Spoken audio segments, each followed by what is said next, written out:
Dreams by Carl Gustav Jung. And this book is divided into 4 parts. The first part is dreams and psychoanalysis. The second is dreams and psychic energy. The third is the practical use of dream analysis. And the fourth is individual dream symbolism in relation to alchemy. Now, I'm most interested in part 4, so I'm going to start reading at the beginning of part 4. And this is the introduction here. It's called The Material.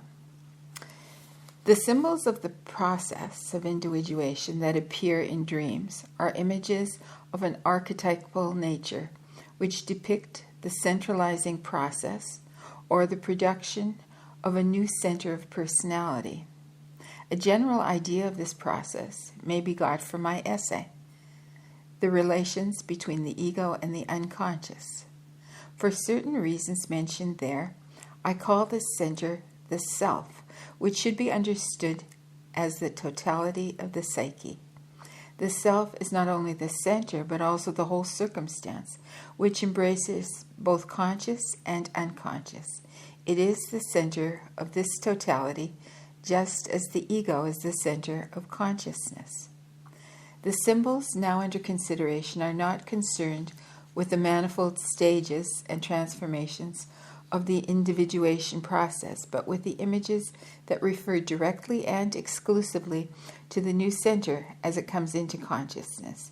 These images belong to a definite category, which I call Mandala symbolism. In The Secret of the Golden Flower, published in collaboration with Richard Wilhelm, I have described this symbolism in some detail. In the present study, I should like to put before you an individual series of such symbols in chronological order. The material consists of over 1,000 dreams and visual impressions coming from a young man of excellent scientific education. For the purposes of this study, I have worked on the first 400 dreams and visions, which covered a period of nearly 10 months. In order to avoid all personal influence, I asked one of my pupils, a woman doctor who was then a beginner, to undertake the observation of the process. This went on for 5 months. The dreamer then continued his observations alone for 3 months, except for a short interview at the very beginning. Before the commencement of the observation, I did not see the dreamer at all during the first 8 months. Thus it happened that 355 of the dreams were dreamed away from any personal contact with myself. Only the last 45 occurred under my observation.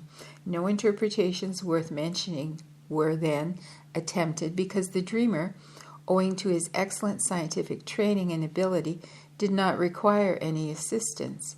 Hence, conditions were really ideal for unprejudiced observations and recording.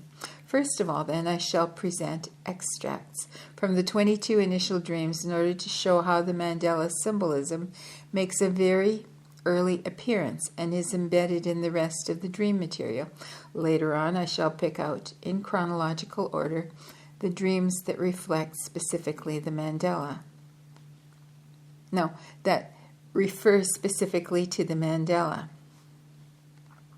With few exceptions, all the dreams have been abbreviated, either by extracting the part that carries the main thought or by condensing the whole text to essentials. This simplifying procedure has not only curtailed their length, but has also removed personal allusions and complications, as was necessary for reasons of discretion. Despite this somewhat doubtful interference, I have, to the best of my knowledge and scrupulosity, oh my, what a word, avoided any arbitrary distortion of meaning. The same considerations had also to apply to my interpretations, so that certain passages of the dreams may appear to have been overlooked. Had I not made this sacrifice and kept the material absolutely complete, I should not have been in a position to publish this series, which in my opinion could hardly be surpassed in intelligence, clarity, and consistency. If It therefore gives me great pleasure to express my sincere gratitude here and now to the author for the service he has rendered to science. And that concludes the very first part of this. The second part is called the method. And I just like to say that I've long had this book on my bookshelf, and I just haven't attempted to read it because it seems rather dense. So I'm going to start, like I said, by reading this last part, the fourth part of this book. If you're enjoying it and you want me to start at the beginning and read the first part and actually work my way through it, I'd be happy to do that. But, just for me, I'm not sure that that would really benefit me so much.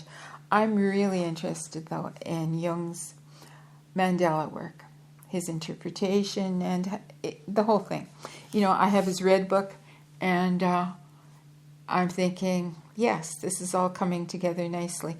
So if you have any comments or anything you'd like me to read, or anything you'd like to talk about with regard to your own Mandala work or your own dream work, I'd be really interested in hearing about it. Leave me a comment below, and please like, subscribe, and till soon.